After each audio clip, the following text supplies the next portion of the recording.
For every opinion or belief someone may hold, there will be another party who just as strongly oppose that idea. Both sides usually claim to sit with the best arguments, the real facts, and the correct worldview, and ironically, both sides regard the other as being indoctrinated, blind to the obvious and outright stupid. Most people only expose themselves to information that matches their own worldview. It is uncomfortable to do otherwise. Still, we would like to give you some surprising information about Islam. We also urge you to look further than only mainstream media, and if you can find the time for it, read the Quran yourself. To get you started, we'd like to present you 3 things you probably did not know about Islam. 1. Islam has not been hijacked. That Islam has been hijacked is what non-Muslims naturally assume, because they assume all religions are the same. The reason non-Muslims are so easily confused is that most of us don't realize the difference between the Quran and every other religious book we are familiar with. The Christian Bible is a collection of writings from various authors, written sometimes hundreds of years apart, with parables, advice and dreams, all collected together into one book. Same with the Jewish Torah. Even those of us in the West, who are neither Christians nor Jews, are still familiar enough with these religions to know this much, and therefore we assume the same is true for the Quran. But the Quran is only one book written by one man in his own lifetime. It is meant to be taken literally, and it is not full of symbolism or vague analogies. It is mostly direct commands. Of course, the Quran contains contradictory statements, just like other religious books. But the Quran itself provides the reader with a way to know what to do with the contradictions. It's explained in the Quran that if you have 2 passages that contradict each other, the one written later supersedes the one written earlier.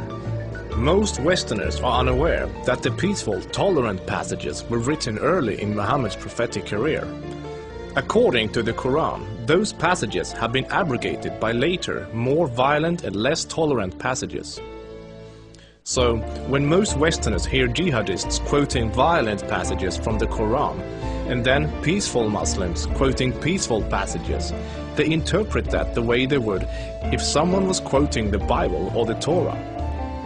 They think to themselves, oh, there must be many different and contradictory passages, like there are in other religious books, so Muslims can pick and choose what they like and justify whatever actions they want to take. But the Quran is nothing like that. There is no picking and choosing. It says very explicitly and in no uncertain terms that a Muslim must not alter or ignore any part of its very clear and direct message, or they will burn in a fiery torment forever.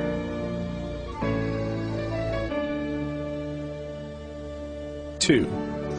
Striving to institute worldwide Sharia law is a religious duty. Many people don't realize how politically oriented Islam is at its core. In fact, Islam is less of a religion than it is a religious ideology. It includes a mandatory and highly specific legal and political plan for the whole society, Sharia. There is no separation between the religious and the political in Islam. Rather, Islam and Sharia constitute a totalitarian means of ordering society at every level, including ritual worship, transactions and contracts, morals and manners, beliefs and punishments. In the Quran, Allah makes it clear that man-made governments, such as a democracy, and free speech, such as criticizing the Quran, are abominations and must be eliminated. The modern expression creeping Sharia is used to describe the slow, deliberate and methodical advance of Islamic law in non-Muslim countries. Official Sharia courts already operate in the UK, handling cases ranging from divorce and financial disputes to domestic violence. Attempts to introduce Sharia in the legal system in Germany, Sweden and other European countries are ongoing.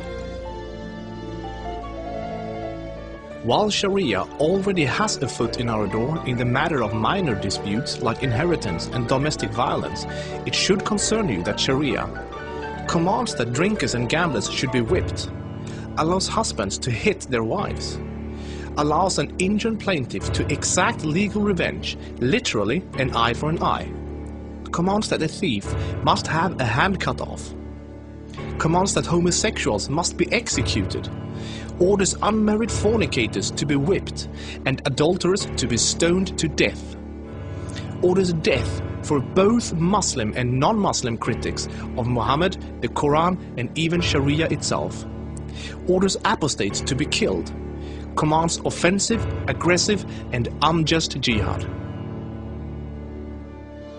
As written in the Quran, Sharia is the law of Allah. Any other form of government is a sin. It is the duty of every Muslim to keep striving until all governments have been converted to Sharia law.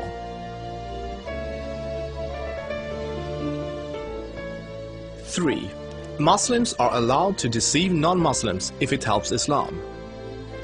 For non-Muslims, this principle, called taqiyya, is another surprising concept of Islam. While most other religions speak highly of truthfulness, the Quran instructs Muslims to lie to non-Muslims about their beliefs and their political ambitions to protect and spread Islam.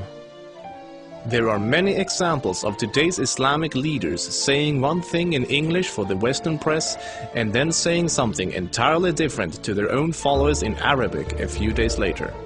Deceiving the enemy is always useful in war, and Islam is at war with the non-Islamic world until the whole world follows Sharia law.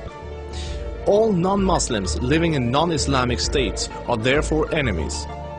So deceiving Westerners is totally acceptable, even encouraged, if it can forward the goals of the spread of Islam. As a recent example, the Islamic American Relief Agency was seemingly raising money for orphans, but in fact giving the money to terrorists. They deceived good-hearted Western infidels into giving money to organizations that were actively killing Western infidels. Do the research yourself, this is not an isolated case. Islam as a religion of peace. Muslim organizations worldwide often declare that Islam is a religion of peace. But what does that really mean?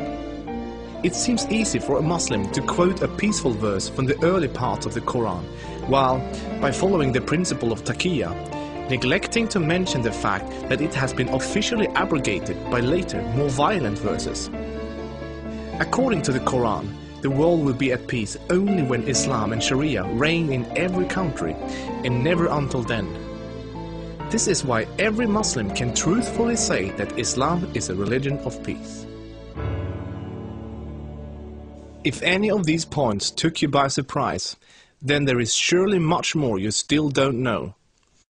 This subject will affect you in the near future, so take the chance to inform yourself now before it does.